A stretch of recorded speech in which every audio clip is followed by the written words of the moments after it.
Olive Null here, reciting a past essay called "Self-love, my liege, is not so vile a sin as self-neglecting," which is a quote by Shakespeare. We may be drawn to a light that we forgot we originally emitted.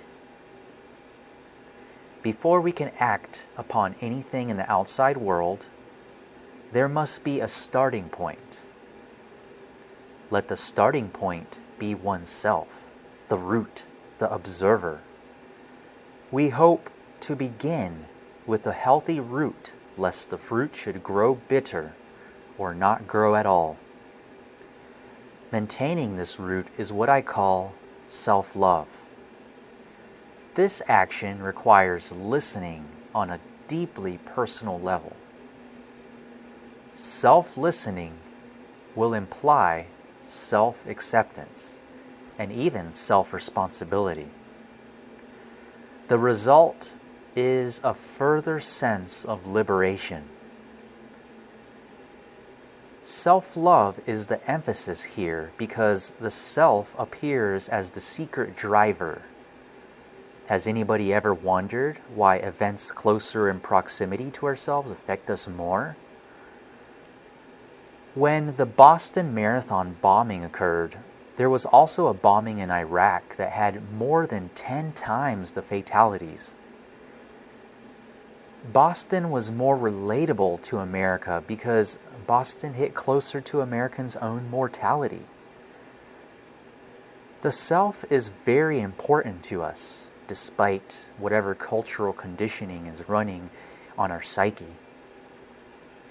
If the root is the self, then to love another, which is to bear healthy fruit, we first must self-love, which is to bear healthy root. Else, we are striving to start a bonfire with wet fire logs. Let the damp self-victim dry out, lest we project a victim onto others. Self-love is simple, yet simplicity is often lost amongst an amnesic cloud. How to remember in just one step? Number 1, self-acceptance. Self-acceptance may mean self-forgiveness.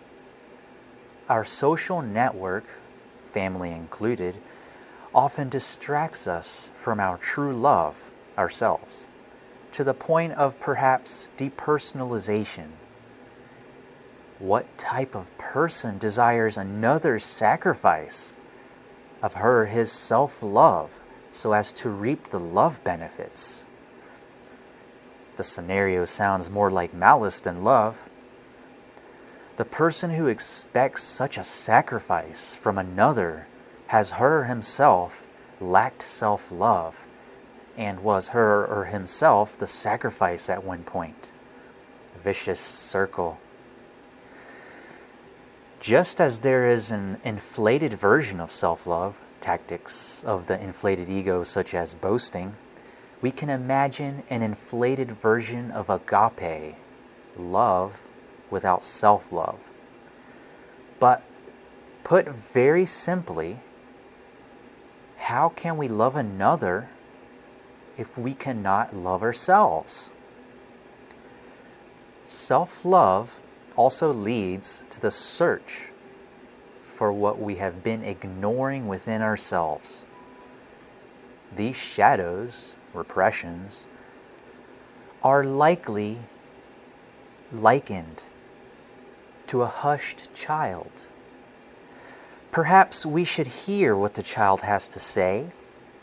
If ignored, the child may manifest into nasty attributes the victim may not even be aware of. And this was written because the child requested it. Hence for myself, but the child loves sharing.